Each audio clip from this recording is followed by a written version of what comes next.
بسم الله الرحمن الرحيم نحمده ونصلي على رسوله الكريم أما بعد أعوذ بالله من الشيطان الرجيم بسم الله الرحمن الرحيم وما كان لبشر أن يؤتيه الله الكتاب والحكم والنبوة ثم يقول للناس كونوا عبادا لي من دون الله ولكن كونوا ربانيين بما كنتم تعلمون الكتاب وبما كنتم تدرسون صدق الله العظيم. قابل احترام علماء کرام، طلبہ عزیز، جب تک زندگی کا مقصد طے نہیں کیا جائے، ٹارگیٹ اور نشانہ نہیں بنایا جائے، منزل اور سمت متعین نہیں کی جائے، اس وقت تک ہم سے کوئی بڑا کام نہیں ہو سکتا، با مقصد زندگی نہیں گزر سکتی، نتیجہ ہم زندگیوں میں نہیں دیکھ سکتے۔ جو لوگ اپنی زندگی میں خواب نہیں دیکھتے وہ کوئی کارنامہ انجام نہیں دیتے، خواب دیکھے جاتے ہیں، عزائم پیدا کیے جاتے ہیں۔ جتنے اکابر سے اللہ نے کام لیا، زمانے طالب علمی سے خاکہ ہوا کرتا تھا کہ مجھے فلاں میدان میں کام کرنا۔ حضرت مولانا قاری صدیق صاحب رحمۃ اللہ علیہ مظاہر العلوم میں مفتی محمود الحسن صاحب گنگوہی رحمۃ اللہ علیہ، مولانا اسعد اللہ صاحب رحمۃ اللہ علیہ، عجیب روحانی مربی شخصیتیں تھی۔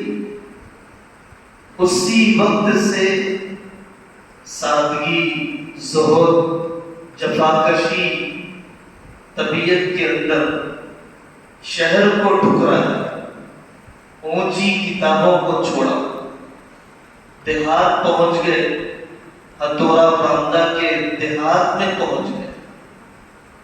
لوگوں نے تقریروں میں پتھر بازی کی، جان لینے کے در پہ ہو گئے، ادارہ چلانے نہیں دیا۔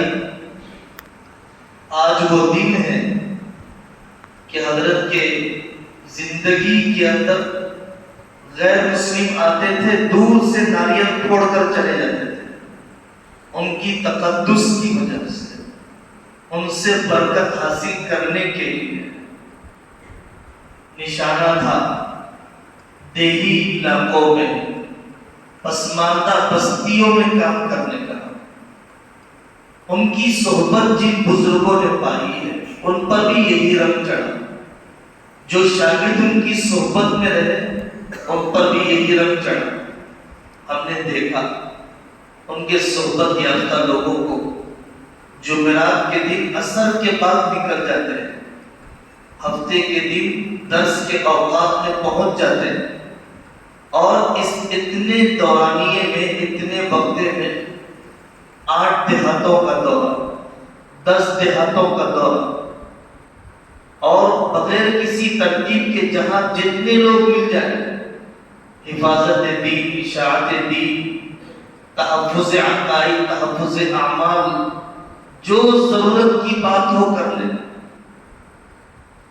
حضرت شاہ ابرار الحق صاحب ہردوئی رحمۃ اللہ علیہ، اللہ تبارک و تعالیٰ نے حضرت تھانوی رحمۃ اللہ علیہ کی طویل صحبت، بہت جوانی میں خلافت، زندگی کا مقصد اور اوڑھنا بچھونا بنا لیا، اذان اور اقامت، نماز کی تصحیح، منکرات کی اصلاح، مدارس کے انتظام کی درستگی، اور تصوف و سلوک کا میدان۔ عالمی سطح پر حضرت شاہ ابرار الحق صاحب ہردوئی رحمۃ اللہ علیہ کے ذریعے سے یہ انقلابی کام ہو رہا۔ ہم نے ان سے وابستہ ادارے دیکھے، ہم نے ان کے بعض خلفاء کو دیکھا، ان پر یہی رنگ چڑھا، اپنے ان رسومات کے سلسلے میں انتہائی درجے کا تنفر، خلاف سنت عمل کے اوپر ناراضگی، اور مدارس کو مؤثر اور منظم بنانے کا جذبہ۔ حضرت ہردوئی رحمت اللہ علیہ تو انتظام کے بادشاہ تھے، ایک ایک جزئیے کے اندر انتظام، ایک ایک جزئیے کے اندر انتظام۔ حیات ابرار نام کی کتابیں چھپی ہوئی ہیں، آپ دیکھیں گے کہ مطبخ کا نظام کیسا تھا، دارالاقامہ کا نظام کیسا تھا، مہمان کے استقبال کا نظام کیسا تھا۔ ایک دیہات میں پہنچے، لوگوں نے دسترخوان چن دیا، لگا دیا کھانے کے سامان، حضرت ناراض ہو گئے، آپ نے میرے اکرام کا انتظام کیا، دین کے اکرام کا انتظام نہیں کیا۔ کچھ لوگوں کو جوڑ لیتے، میں دین کی بات سنا دیتا، میری ضیافت بھی ہو جاتی، دین کی ضیافت بھی ہو جاتی۔ ٹارگیٹ ہے، مقصد زندگی ہے۔ حضرت علامہ ابو الحسن علی ندوی رحمۃ اللہ علیہ، پڑھنے کے زمانے سے مقصد طے تھا، مجھے عربی زبان کو اپنا ذریعہ اظہار بنانا ہے، عالم عرب کو مخاطب کرنا ہے۔ عرب کھڑے ہو جائیں گے، عالم کھڑا ہو جائے گا۔ بڑا یوسف رحمۃ اللہ علیہ فرماتے تھے، ہمارے ایمان و یقین کی سطح جہاں ختم ہوتی ہے، وہاں سے عربوں کے ایمان و یقین کی سطح شروع ہوتی ہے۔ ہم بنتے بنتے جہاں پہنچیں گے، وہ لوگ بگڑتے بگڑتے وہاں تک گرتے ہیں۔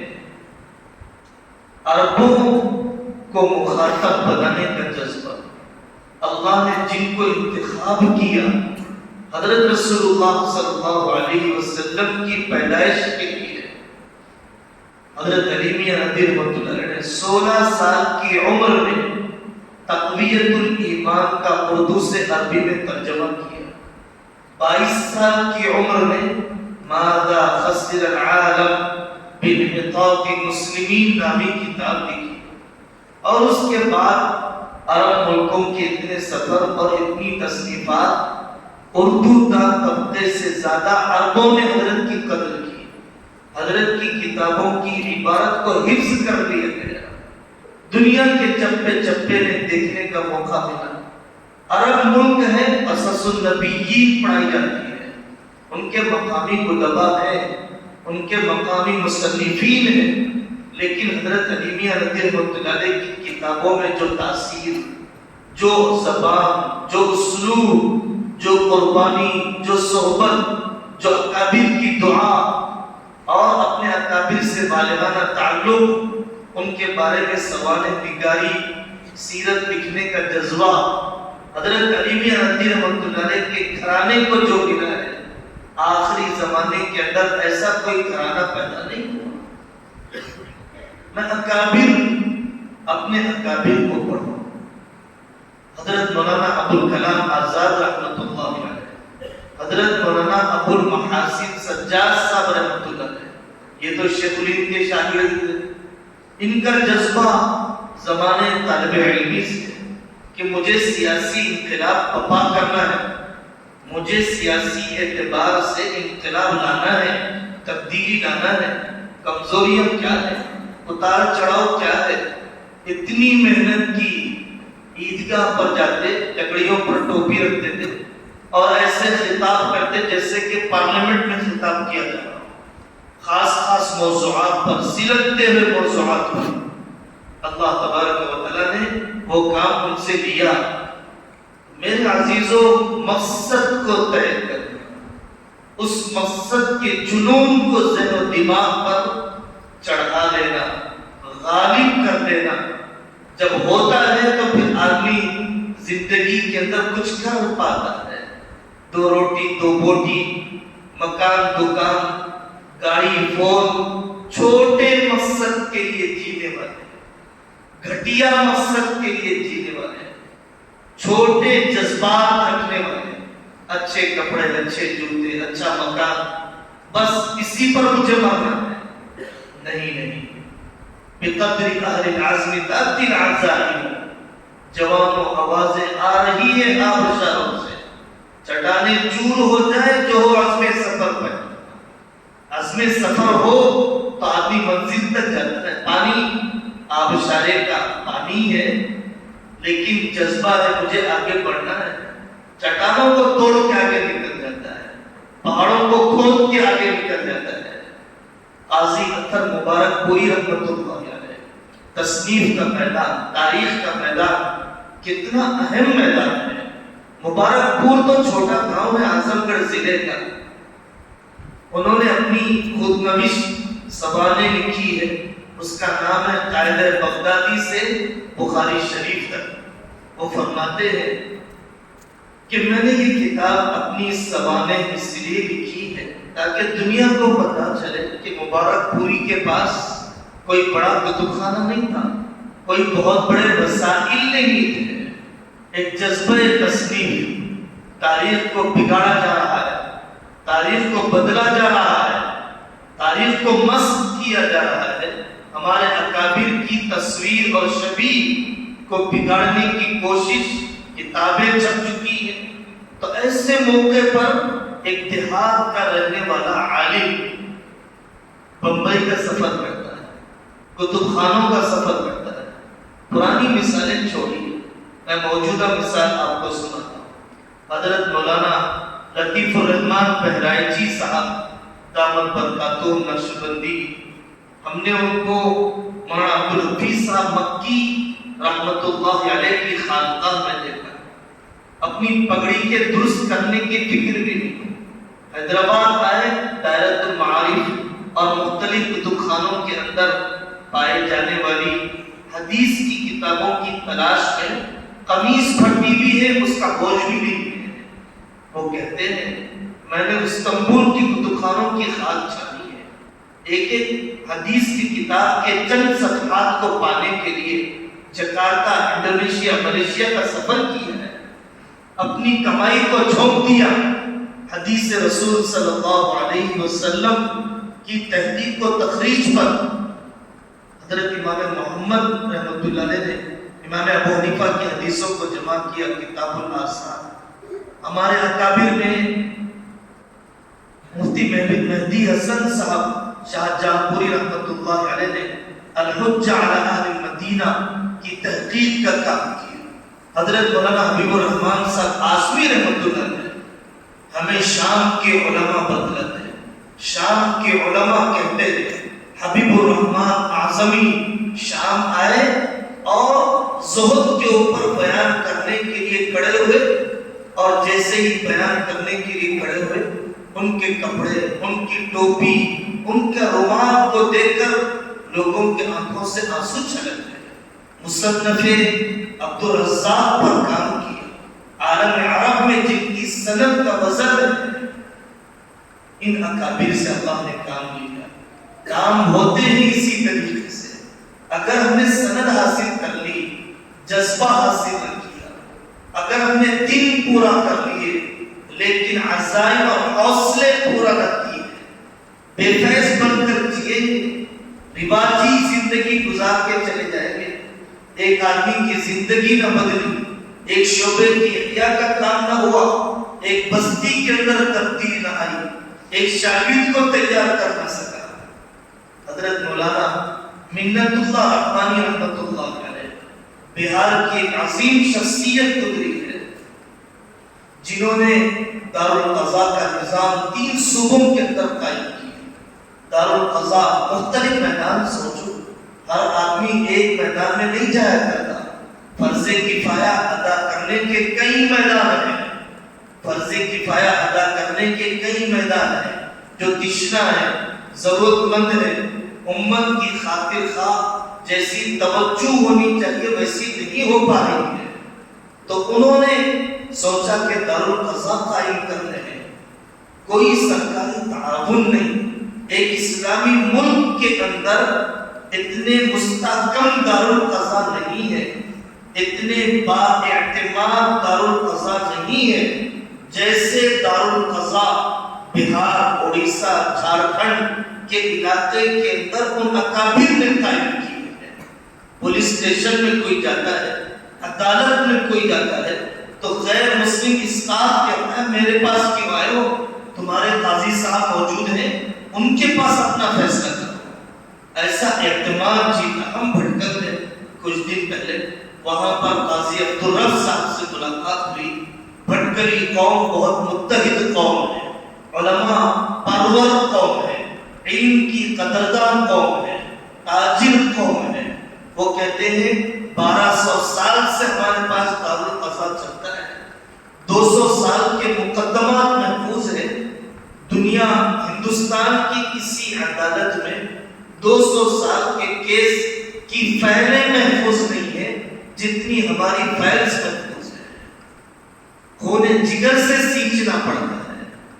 حالات آتے ہیں تنگی کے، حالات آتے ہیں جنازوں کے، حالات آتے ہیں تنخواہوں کی کمی کے۔ دنیا گزرنی ہے، گزر جائے گی۔ اے شمع تیری عمر طبیعی ہے ایک رات، چاہے ہنس کر گزار دے چاہے رو کر گزار دے۔ ہنسی میں بھی گزر جائے گی، رونے میں بھی گزر جائے گی۔ اسپیڈ بریکر آئیں گے، سڑک پر گڑھے آئیں گے، زندگی کی سڑک ہموار نہیں ہے۔ لقد خلقنا الانسان فی کبد۔ ہم کیوں گھبراتے ہیں آزمائشوں سے، کیوں ڈرتے ہیں آنے والے حالات سے؟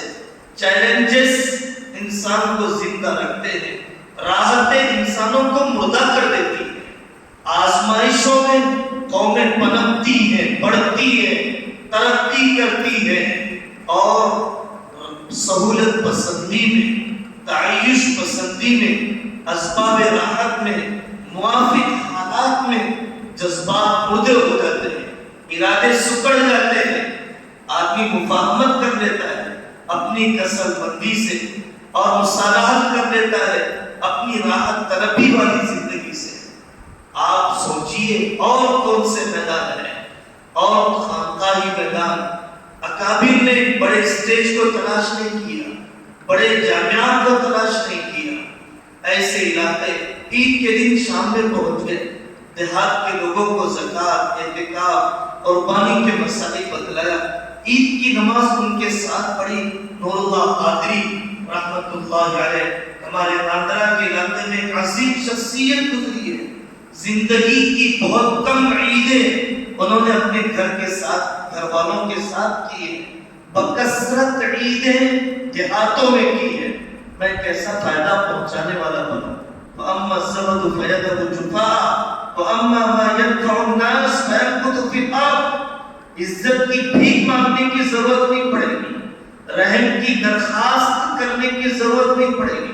آپ شکایت نہیں کریں گے لوگ میری ناقدری کرتے ہیں، نافع بن جائیے۔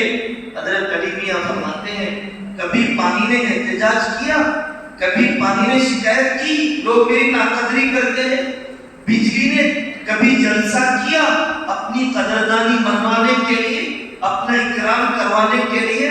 یہ چیزیں نافع ہیں، اس کے بغیر انسانیت نہیں رہ سکتی ہے۔ پانی لانے کے لیے کیسی پائپ فٹنگ کی جاتی ہے، بجلی لانے کے لیے پہاڑوں اور پتہ نہیں کون کون سی خندقوں میں بھی ستون لگا دیے جاتے ہیں۔ نافع نافع نافع، بقائے انفع، یہ فطرت کا اصول ہے۔ نافع بھی نہیں، انفع۔ اگر پرانے زمانے کا 10 سال پہلے کا میں فون رکھوں، چھوٹا بچہ بھی لینے کے لیے تیار نہیں ہے۔ اپڈیٹ ایک آئندہ کا ورژن چاہیے، اچھے فیچرز والا چاہیے۔ میں آپ کو لونا لا کر دے دوں، امبیسڈر لا کر دے دوں، آپ قبول نہیں کریں گے۔ ایڈوانس قسم کی گاڑیاں چاہیے۔ اسی طریقے سے بدلتے حالات میں بدلتی زبان، بدلتے حالات میں بدلتے تقاضے، اکابر کے پورے مشرق پر رہتے ہوئے آپ چاہیے ایک ایک کسان کے پاس جائیے، اسے زراعت کا دین بتلائیے، کتاب المزارعات، کتاب المساقات اور اسلام کا زرعی نظام ایک ایک کسان کو بتلائیے۔ بے دینی نے اس کی زندگی کو جہنم بنا دیا۔ آپ نافع بن جائیے تاجر طبقے کے لیے۔ یہ بیچارہ بیاج میں پھنس رہا ہے، بینکوں کی غلامی میں برباد ہو رہا ہے، چینل مارکیٹنگ کے نقصانات سے واقف نہیں ہے، وعدہ خلافی کرتا ہے، لکھت پڑھت کی سنت نہیں جانتا ہے، ریئل اسٹیٹ میں زمین کم بیچ رہا ہے، ضمیر زیادہ پیچ رہا ہے. آپ تاجروں کو جمع کیجئے، تاجروں کو بتلائیے تجارت کا دین. آپ جمع کیجئے قریب النکاح لڑکیوں کو اور ان کو بتلائیے سسرالی زندگی کے اتار چڑھاؤ، انہیں رہبری کیجئے. آئندہ کی زندگی میں استقامت کے گر بتلائیے. تو نکاح کی کاؤنسلنگ، طلاق کی کاؤنسلنگ، خلا کی کاؤنسلنگ، لوگ آئیں گے آپ کے پاس گر پڑ کر آئیں گے. آپ کے اوقات ناکافی ہو جائیں گے، آپ کی عمر ناکافی ہو جائے گی. آپ پہنچیے سیاستدانوں کے پاس. وقت کے زمانے کے تقاضے مصالحت پسندی اور جذباتیت کے درمیان کا کیا راستہ ہے؟ حب الوطنی، وطن سے محبت کہیں شرک کی طرف نہ لے جائے. وطن سے محبت کا نام کہیں ہمیں اپنے تشخصات سے ہاتھ دھونے کی طرف ہمیں نہ لے جائے. آپ پڑھیے مسلم مدنی نے کیسے رہبری کی ہے. آپ پڑھیے شیخ الہند کے ذہن میں کیا خاکہ تھا. آپ پڑھیے عبید اللہ سندھی کیا خواب دیکھا کرتے تھے. آپ دیکھیے مفتی کفایت اللہ صاحب رحمۃ اللہ علیہ کی زندگی، حفظ الرحمان سیواری کا سول اور سید محمد میاں صاحب دیوبندی رحمۃ اللہ علیہ کی تحریریں کہ جس میں انہوں نے تاریخ اور سیاست کو بہت طاقتور انداز کے اندر لکھا ہے. آپ اس طبقے میں محنت کر سکتے ہیں. ماڈرن ایجوکیشن، کالجز کا طبقہ، دنیا کا عصری علوم، دنیا کے عصری علوم کو انسانیت سے الگ کر دیا گیا.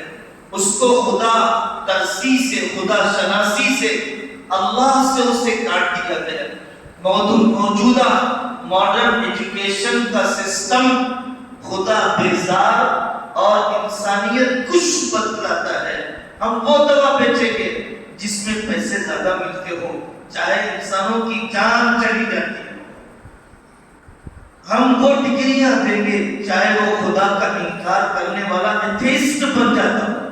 آپ اسکولز کھولیے، کالجز میں جائیے، سنائیے اسپین کے سائنسدان کیسے تھے، ابن خلدون کی زندگی کیسی تھی، ابن رشد کا جذبہ کیا تھا.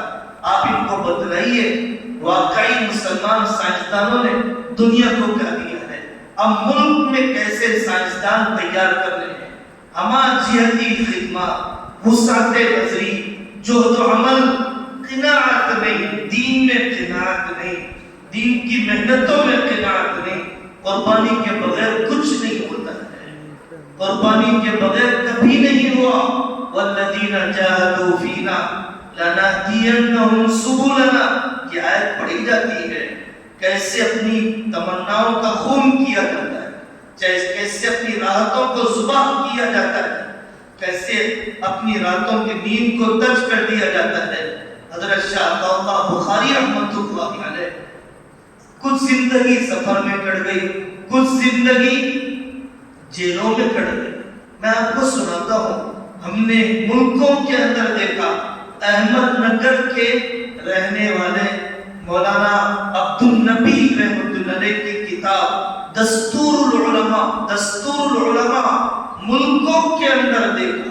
مولانا عبد النبی نے شاید ان ملکوں کے نام بھی نہیں دیکھے ہوں گے، ان ملکوں کے علاقوں سے بھی واقف نہیں ہوں گے، لیکن اللہ تبارک و تعالیٰ نے ان کے تصنیفی کام کو عالم میں پہنچایا.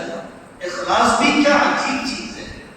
ہم نے اپنی آنکھوں سے دیکھا مصر کے آخری گاؤں میں، ہم نے اپنی آنکھوں سے دیکھا حرمین شریفین میں، ہم نے سنا یمن کے دیہاتوں میں نورانی قاعدہ پڑھایا جاتا ہے. نورانی قاعدہ لکھنے والا کون ہے؟ سہارنپور کا ایک دیہاتی ہے، نور محمد صاحب لدھیانوی رحمۃ اللہ علیہ، جن کا تذکرہ حضرت مولانا عبد الحی صاحب رحمۃ اللہ علیہ نے نزہۃ الخواطر میں کیا. حضرت مفتی تقی عثمانی صاحب دامت برکاتہم فرماتے ہیں ہمارے استاد قراءت پڑھاتے نہیں تھے قراءت جب تک کہ نورانی قاعدہ تم پڑھ کر نہ. نورانی قاعدہ علی پرداسا کی کتاب میں بھی لکھ سکتا ہوں، آپ بھی لکھ سکتے ہیں. اس لکھنے والے کا کیا اخلاص تھا ہوگا. ما کان للہ بقیہ، ما کان للہ بقیہ، جو اللہ کے لیے کیا جاتا ہے وہ باقی رہتا ہے. حضرت امام مالک رحمۃ اللہ علیہ سے ہارون رشید نے کہا حضرت موطا امام مالک کو میں کعبے پر رکھ دیتا ہوں اور اسی کے مطابق پوری سلطنت میں نظام چلے گا. یعنی مالک رحمۃ اللہ علیہ کا اخلاص انہوں نے فرمایا. اور حدیث کی کتابیں بھی ہیں اور اجتہادات بھی ہیں, وہ کتابیں بھی پڑھی جانی چاہیے. اگر مجھ میں اخلاص ہوگا اللہ اس کو قبولیت دے گا. حضرت علی میاں فرماتے ہیں اخلاص والے کی کشتی بھور میں بھی پھنسی ہو اللہ کنارے لگا دیتے ہیں. اغراض والے کنارے پہنچ کر بھی ڈوب ہو جاتے ہیں. اغراض والے کنارے پہنچ کر بھی ڈوب ہو جاتے ہیں. اخلاص والوں کو استقامت ملتی ہے. دنیا قدر کرے نہ کرے, مدرسے والے تنخواہ بڑھائے نہ بڑھائے, کمیٹی ہمت افزائی کرے نہ کرے, گھر والی تعاون کرے نہ کرے, مجھے تو اللہ کے لیے کرنا ہے. اذا كان الله معك فمن تخاف واذا كان الله عليك فمن ترجو. جب اللہ تیرے خلاف ہے تو تجھے کس سے امید ہے, اور جب اللہ تیرے ساتھ ہے تو تجھے کس کا ڈر ہے. اگر تیرے ساتھ اللہ ہے تو پھر تجھے کس کا ڈر ہے, اور جب اللہ ہی تیرے ساتھ نہیں ہے تو پھر تجھے کس سے امید ہے. اللہ تبارک و تعالی آخری سانس تک قبولیت کے ساتھ اللہ تعالی دین کی خدمت پر جینا اور دین کی خدمت پر مرنا اللہ ہم سب کے لیے مقدر. اور اللہ تعالی اپنے بڑوں کی صحبت, عالم اور عموم کی محنتیں اللہ تعالی ہم سب کو اس کے لیے قبول فرمائے. وآخر دعوانا ان الحمد للہ رب العالمین.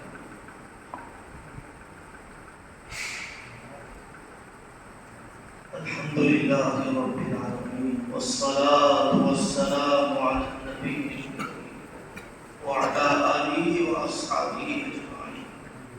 اللهم علمنا ما ينفعنا وانفعنا بما علمتنا وزدنا علما نافعا. اللهم لا تكلنا إلى أنفسنا طرفة عين. اللهم لا تكلنا إلى أنفسنا طرفة عين. اللهم اصنع بنا ما أنت أهل ولا تصنع بنا ما نحن أهل. اے اللہ قبول فرما لیجیے, قبول فرما لیجیے. قدموں کے پھسلنے سے بچائیے, طبیعتوں کے بہکنے سے محفوظ فرمائیے. علم کے دروازے کھول دیجیے, ذہنی قلبی ضعف کا خاتمہ فرما دیجیے, قلوب کو مسخر کر دیجیے. یہ ہمارے عزیز جہاں جائے وہاں دین کے باغ کے لہلہانے کا فیصلہ فرما دیجیے. اے اللہ مخلص معاون دے دیجیے, ہمارے گناہوں کی نحوست سے محروم نہ فرمائے. جس فضل سے آپ نے داخلہ دلوا دیا اسی فضل سے خدمت دین پر آخری سانس سے نبھا لیجیے, آخری سانس تک نبھا لیجیے, آخری سانس تک نبھا لیجیے. وصلی اللہ تعالی علی خیر خلقہ محمد وعلی آلہ واصحابہ اجمعین والحمد للہ.